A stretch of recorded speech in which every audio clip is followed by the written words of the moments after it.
It's just before dawn. The sky is still violet with sleep. A single lantern flickers on a wooden post. You're sitting on a low stone bench, sipping warm tea from a small porcelain cup. The steam curls like silk into the cool morning air. Nearby, a trader brushes down his horse, humming a low tune. His cart is piled with bolts of silk, glowing like moonlight even in the dimness. The Silk Road doesn't begin with noise or hurry. It begins with quiet footsteps and the creak of wagon wheels beginning to turn.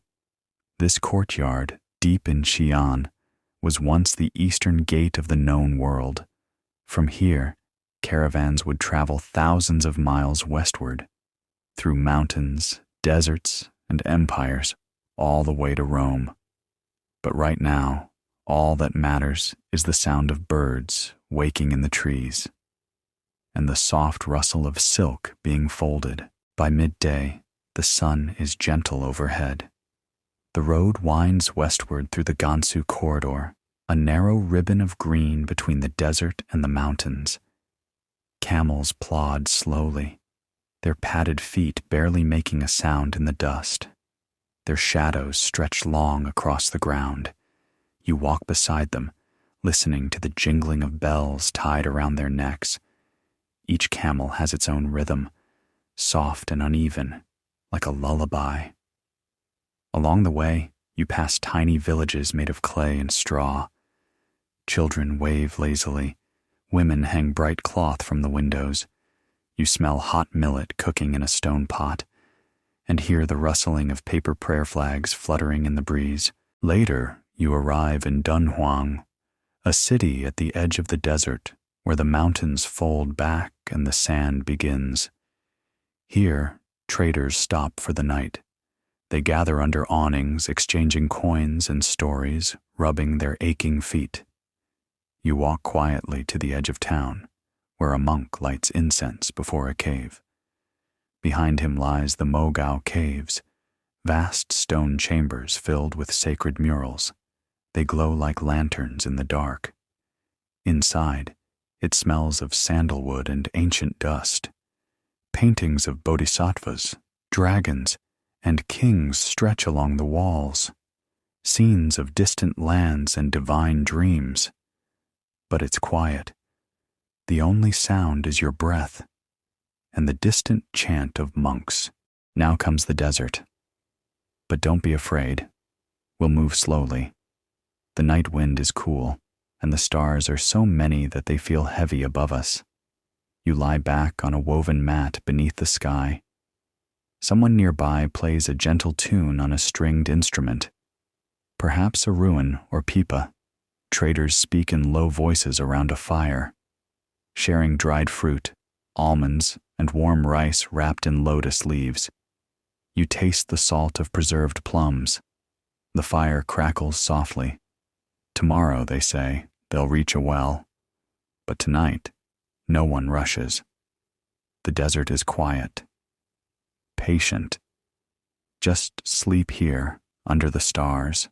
The road begins to rise, slowly, steadily. In the distance, mountains rise like sleeping giants. Snow still dusts their peaks, though spring is in the air.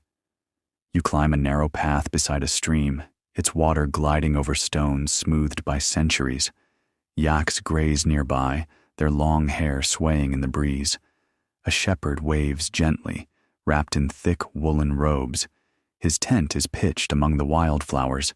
Inside, a small hearth glows with embers, and the scent of butter tea drifts into the air. There is no rush, only the sound of water and wind and the crunch of old boots on gravel. You pause to breathe in the mountain air, cool, fresh, like it's never been touched before. After many quiet days, the walls of Samarkand appear on the horizon, glittering domes tiled in sapphire and jade. At the edge of the city stands a caravanserai, a resting place for travelers. Massive wooden doors creak open to welcome you inside. You are offered warm bread, dates, and a place to lie down.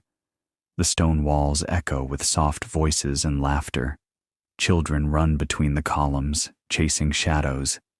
You find a quiet corner with cushions piled high. Someone is reciting a poem in Persian. Their voice slow, lyrical, barely above a whisper. The ceiling is open to the night sky. A gentle rain begins to fall, tapping on the tiles. Samarkand sleeps, and so can you. The next day, you wander through the great bazaar of Bukhara. It's a maze of colors, smells, and sounds, but nothing is loud here. Everything flows slowly, like honey. Silks from China, spices from India, glassware from Rome, all resting in the stalls beneath vaulted brick ceilings. A spice seller offers you saffron, its fragrance rich and golden, like a sunrise trapped in a jar. You sip cold pomegranate juice as you drift past a weaver tying knots into a vast carpet. His fingers are steady, patient. Each knot a story, each thread a whisper. You sit nearby, letting the hum of life fill the space around you.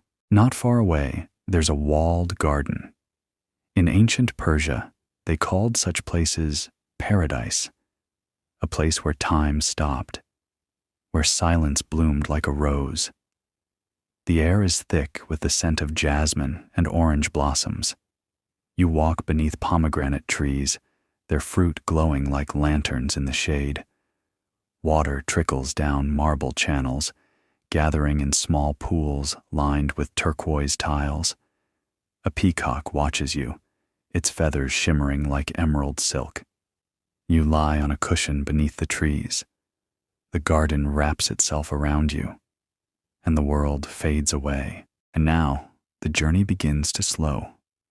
Beyond Persia lies the Roman world, but your feet grow tired, your eyes heavy. You pass a traveler from the west, wearing a worn toga. He offers a nod, perhaps recognizing the same dust on your boots. You share a meal, olives, bread, goat cheese, and sit silently by the road as the sun sets in gold and crimson. A single candle flickers in your tent tonight. Outside, the wind moves softly across the grasslands, and the stars, old and patient, return once again. And so the Silk Road winds on, long after our steps have stopped, a path not only of goods, but of stories, of songs sung to camels under the stars, of hands weaving silks and lips reciting poems. Let your thoughts wander now, over deserts, mountains, gardens, and old stone walls. Sleep is near, and as you drift off, remember that somewhere in the dust of history, there was always someone walking quietly, carrying silk and dreams from one world to another. Good night, traveler. Rest well.